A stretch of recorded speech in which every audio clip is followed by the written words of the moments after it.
untuk Timur sudah mulai diberi. Silakan. Kepada beberapa silakan untuk duduk kembali. Saya kembali di tempat insya Allah acara akan lagi.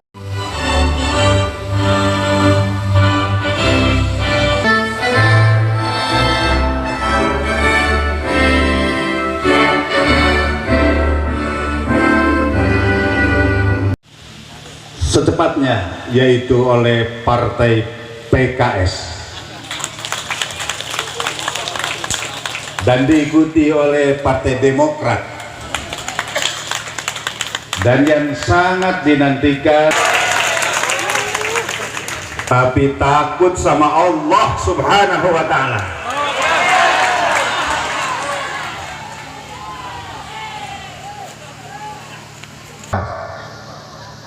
tahun 2024.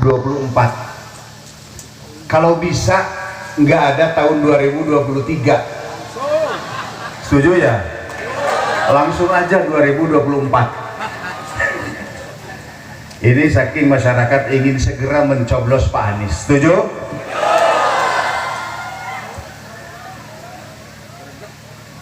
Pak Anies yang hadir di sini, para kiai pimpinan pesantren, juga di belakang ada para kiai khas ini yang doanya sudah di langit ketujuh.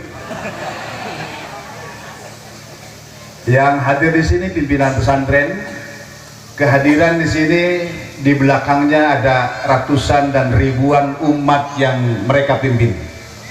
Jadi pertemuan ini sengaja simpul-simpulnya yang dihadirkan ke tempat ini karena kalau seperti di alun-alun tadi kami tidak sanggup untuk menjadi sahibul bait.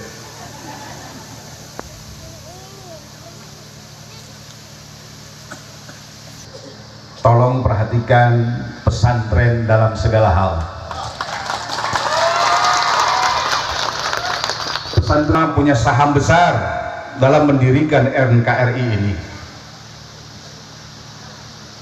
Pejabat politik, mohon maaf, sering datang ke pesantren sebelum ada pemilihan. Tapi insya Allah untuk Pak Anies bukan hanya sebelum pemilihan, tetapi setelah pemilihan akan mengakomodir para ulama dan pimpinan pesantren di seluruh Indonesia. Apalagi kalau disebut pesantren sarang teroris, apalagi muncul radikal dari pesantren. Padahal andil besar para ulama, pondok pesantren, para ulama dimanapun berada di Indonesia mempunyai saham besar untuk memerdekakan Republik Indonesia. Itu 75 juta Pak Anies. Saya serahkan untuk Pak Anies. Demikian yang dapat kami sampaikan. Mohon maaf atas segala kekurangan dan segala kehilapan di penerimaan ini. Nasrun minallah wa fathun qarib. Hasbunallah wa ni'mal wakil. Wallahul muwafiq ila aqwamit thariq.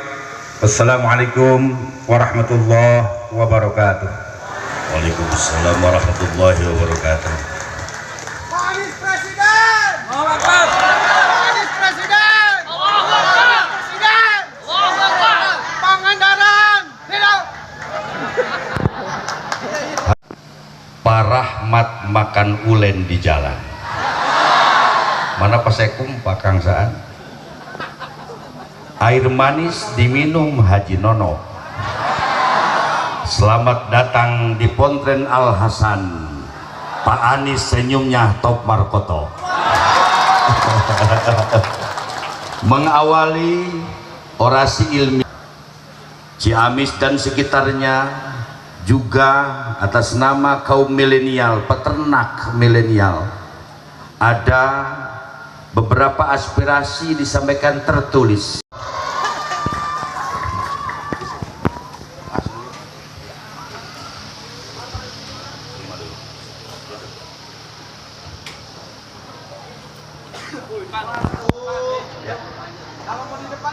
diterima dulu. Nanti poin-poinnya langsung dibahas sama beliau ketika sambutan dan orasi ilmiah. Satu lagi dari peternak milenial, Manis.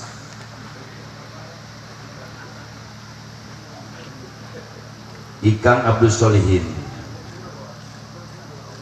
Kata beliau, hari ini beliau dikawal Kang Saan dan Pak Waketum. Insya Allah kesini lagi dikawal Pas Pampres. Insya Allah. Dilanjut. Alhamdulillahirrabbilalamin. Wassalatu wassalamu ala Jakarta waktu itu, betul ya? Terima kasih. Dan kiriman doanya yang dikirimkan, kita ingin di Jakarta ada keadilan sosial. Kota ini kota yang sudah memberikan kesempatan bagi begitu banyak yang maju, tapi kita ingin yang maju semua. Jangan cuma yang besar jadi besar, yang kecil harus jadi besar. Betul? Dan betul ya? Yang besar tidak usah dimusuhin, biar yang besar tambah besar, tapi yang kecil jangan didiamkan terus tambah kecil. Yang kecil itu harus tambah besar. Apalagi kalau sudah menyangkut soal keadilan. Jadi ketika sekarang kami dapat amanat, bulan lalu Partai Nasdem berani mengambil sebuah langkah yang partai-partai lain belum berani menetapkan. Betul? Di sini hadir wakil ketua umumnya nih, Bapak Ahmad Ali. Tepuk tangan untuk beliau. Finalnya baru bulan Oktober. Apa yang sesungguhnya menjadi PR bagi kita semua? Bapak Ibu sekalian, perjalanan kebangsaan kita, perjalanan kenegaraan kita adalah perjalanan yang harus bisa kita pertanggungjawabkan. Karena itu, ketika kita sama-sama menengok ke tahun 2024, di sana akan ada pergantian. Ada persimpangan jalan. Mau ambil jalan yang mana, kendaraannya apa, supirnya siapa. Betul? Itu semua membutuhkan keseriusan persiapan, bukan sekedar dadakan. Persiapan. Kenapa perlu persiapan? Karena kita semua akan menentukan arah, akan menentukan pilihan. Jangan menentukan pilihan dengan informasi separuh-separuh. Kasih informasi yang lengkap. Supaya lengkap, tunjukkan dari awal siapa yang mau diantarkan, siapa yang mau ditawarkan. Kemudian tunjukkan rekam jejaknya, tunjukkan rencananya, lalu bandingkan. Dan itu yang dilakukan oleh Partai Nasdem kemarin. Nah, waktu lihat rekam jejak yang menawarkan, lihat rekam jejak yang menawarkan. Kalau rekam jejaknya adalah rekam jejak bisa dipercaya, besok mengingkari janji kemarin, maka besok akan mengingkari janji. Jadi tadi ketika disampaikan aspirasi dari masyarakat pesantren, makanya saya usul jangan hanya melihat pada pada visi dan misi, karena visi misi bisa ditulis tentang masa depan, bisa dikarang. Yang tidak bisa dikarang itu rekam jejak, karena rekam jejak adalah kenyataan. Betul? Kenyataan, rekam jejak, dan itulah yang kita mencoba bawa. Jadi kami selalu anjurkan pada semua bahwa yang sekarang kita harus bawa adalah apa? Jakarta ini satu-satunya kota yang harga tanahnya itu naik terus, Bapak Ibu. Naik terus. Kalau di kota lain naik, tapi tidak seperti Jakarta. Jakarta itu loh. Banyak sekolah yang pada nggak kuat bayar pajak. Mulai tahun ini Jakarta seluruh sekolah, seluruh madrasah, semua rumah sakit, semua kegiatan sosial bebas PBB di Jakarta. Oh, ada. Dan kalau rumah bapak ibu dipakai buat majelis taklim di Jakarta, maka rumahnya langsung bebas PBB. Kenapa? Karena dipakai untuk kegiatan taklim. Nah, kita di pemerintah harus bilang terima kasih. Terima kasih pada keluarga-keluarga yang rumahnya dipakai untuk majelis taklim, bukannya malah dipajekin. Saya ingin berikan ilustrasi sekalian bahwa yang disebut keadilan itu bukan semata-mata hal-hal besar yang terlihat tapi banyak hal kecil yang membuat kita semua sering terkunci. Nah, kami ingin ke depan sama-sama Indonesia yang kita bangun adalah Indonesia yang berkeadilan sosial. Setuju? Setuju. Bagi petani, bagi nelayan, tadi kita dengar aspirasi peternak nih Pak Udin. Terima kasih peternak. Semuanya punya kesetaraan yang sama. Dan itu bisa diikhtiarkan asal ada kemauan. Nah, perjalanan ini masih panjang. Tadi kalau disampaikan oleh Kiai Syarif Hidayat, kepengen tahun 2024 langsung nih. Pilpresnya bulan apa ya Bapak Ibu? Bulan Februari. Sekarang bulan? Insyaallah nanti Demokrat sama-sama. Dan semua anak bangsa punya hak yang sama di Indonesia. Dan jangan pernah, saya setuju sekali, jangan pernah melihat label-label. Label-label inilah yang merusak kebersamaan kita. Lihatlah saudara sebangsa itu sebagai saudara sendiri. Jangan dipandang sebagai orang lain. Jadi kalau kita menyaksikan perbedaan pandangan, itu normal kita diskusikan. Suami istri aja ada perbedaan pandangan, bukan? Perbedaan pandangan itu biasa. Justru kedewasaan yang dibutuhkan. Jadi saya mengajak pada semua, terutama relawan semua di sini, dalam bekerja kirimkan pesan yang positif.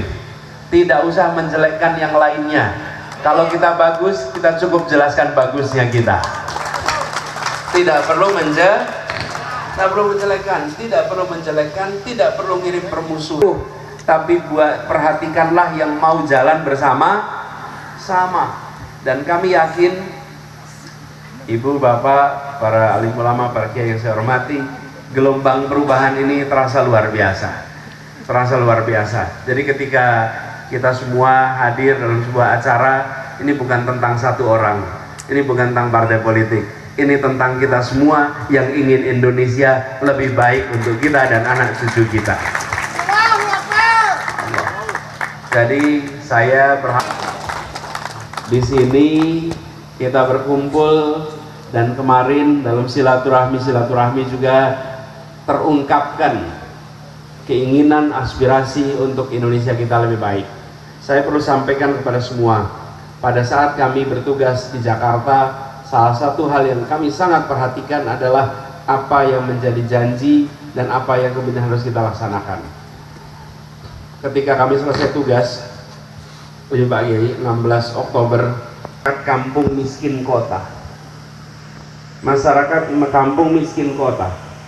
Mereka berkumpul ribuan jumlahnya di kawasan Kota Tua, membuat perpisahan. Dan pada saat itu, saya sangat tersentuh. Saya tidak pernah membayangkan ungkapan-ungkapan yang mereka ceritakan.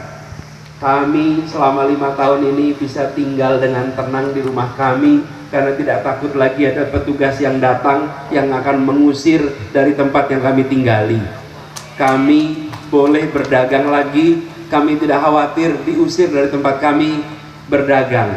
Bahkan ada abang beca ini kami sering sekali dulu ditangkap, diangkut. Sekarang kami bisa melayani dan kami tenang.